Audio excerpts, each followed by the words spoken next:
to the Yummy Kitchen. I'm Karina Traits, and today we're going to be making our own homemade bread, which you can also see the recipe in my book. And I really love this recipe because it's a really good base that you can make lots of different things from.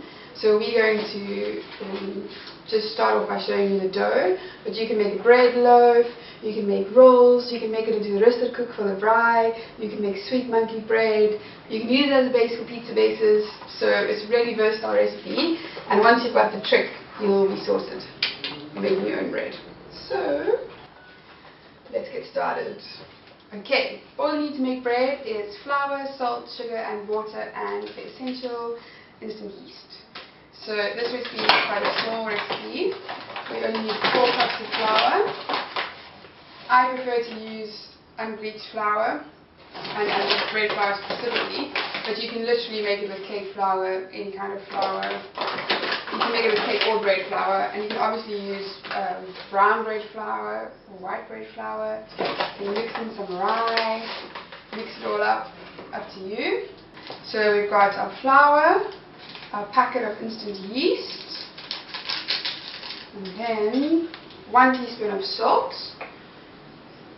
which is important, and 1 tablespoon, a tablespoon is 15 mils, of normal plain sugar from your sugar jar.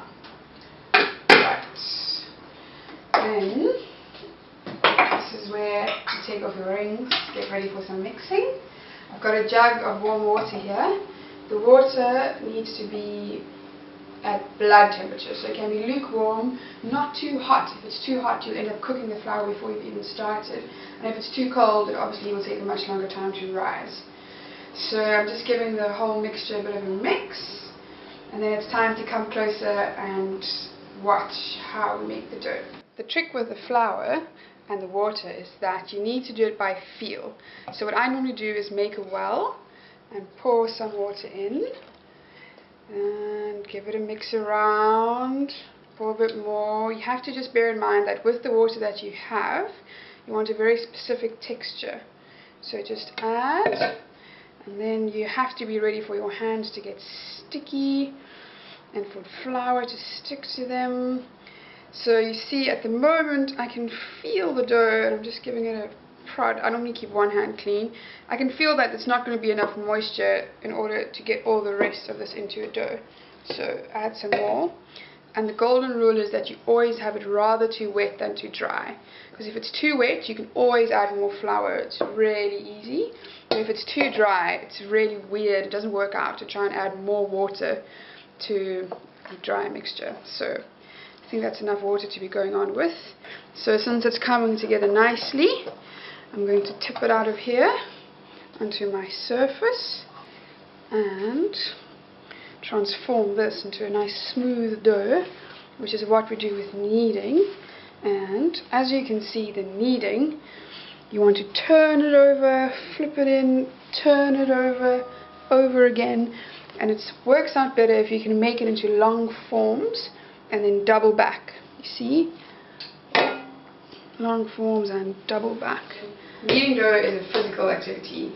It's not for being a pansy about. If you just try and knead with your hands, you can see, if I'm just moving my hands, not the rest of my body, you just end up squashing it around. So the way to really knead properly is to move your whole body, get your shoulders in, and use your body weight to push it around. And it's really easy if you just cup your hands like this, and then just push and pull, push and pull, push and pull. And it's a good idea to knead for at least 5 minutes. So now you can see that it's feeling really smooth, the texture's changed completely, and it's really malleable. It's like clay dough. So you can just come and have a look. I'm going to show you how to test it. But the thing is that you poke your finger in, and if it jumps back, it's ready. So you can still knead a little while, but I think this can fly. I've only kneaded for about 4 minutes, but I'm a really strong kneader, so I think it depends on who you are.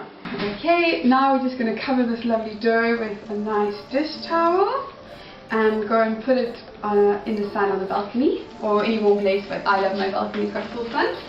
If you don't have a lovely warm sunny day like today and it's the middle of winter but you still want bread, you can just put your electric blanket on if you have one and then pop your dough in bed And just make sure that it's obviously covered, because I once had bread dough in my bed, which wasn't very pleasant. And then it'll still rise really beautifully, even if it's not a sunny day. Here is our bread dough, which has risen really beautifully on the balcony. So it's time to punch it down, and then we can just pop it in our loaf tin.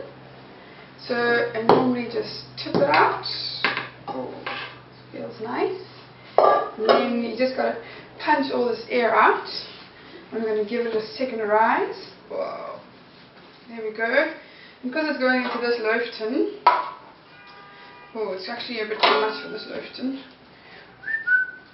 Just going to shape it about that much, because remember it rises a lot in the tin. Let's cut it off about there. And just going to oil the tin, because we don't want it sticking. And olive oil tastes delicious, makes everything better. Guys, that'll pop in there. And then this one I'm going to egg wash, and then I'm going to cover it with some seeds. I've got pumpkin seeds here. I always keep some pumpkin seeds at hand, because they're quite a cheap way to add crunch to different things. So some pumpkin seeds, and be generous with them. I mean, let's try and add some flavour. And then sesame seeds. These are white sesame seeds.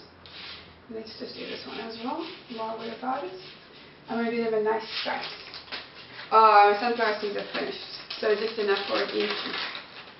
There we go. There's sunflower seeds. And we'll just leave those to rise before we put them in the oven. Ta-da! Here are our beautiful little breads. Look how nicely they've risen. And they're probably going to rise a bit more in the oven. This one was like rocketing seeds off it. And this guy also looks really good.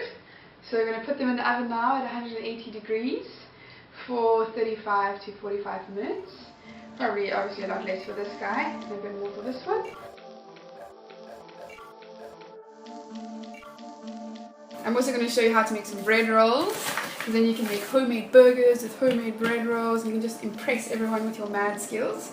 So you just punch down your dough, same as for the normal recipe.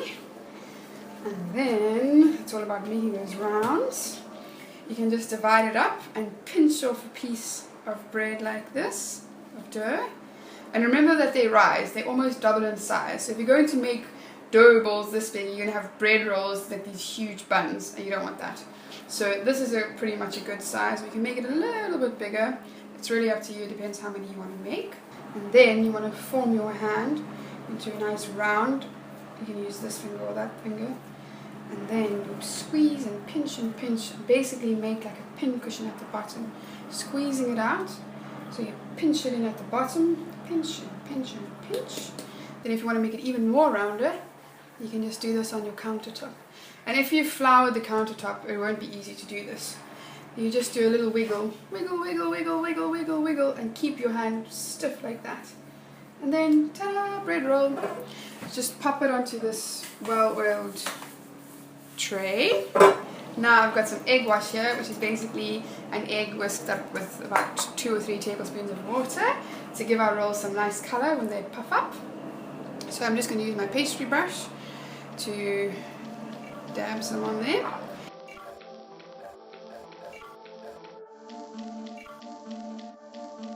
These guys have risen really nicely. Now I think I'm just going to give them a fresh egg wash just for funsies.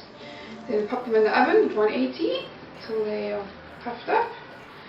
And also, if you wanted to give them a theatrical little slash like that, now's a good time. I think we'll just do half like this because it's kind of fun. And then they rise a bit more open. Best to use a serrated knife for this job. Okay, then we'll leave those to remain.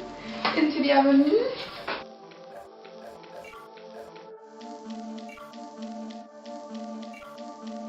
Just got to give them a tap on the inside to hear, and if they make that nice hollow sound, then you know they're cooked.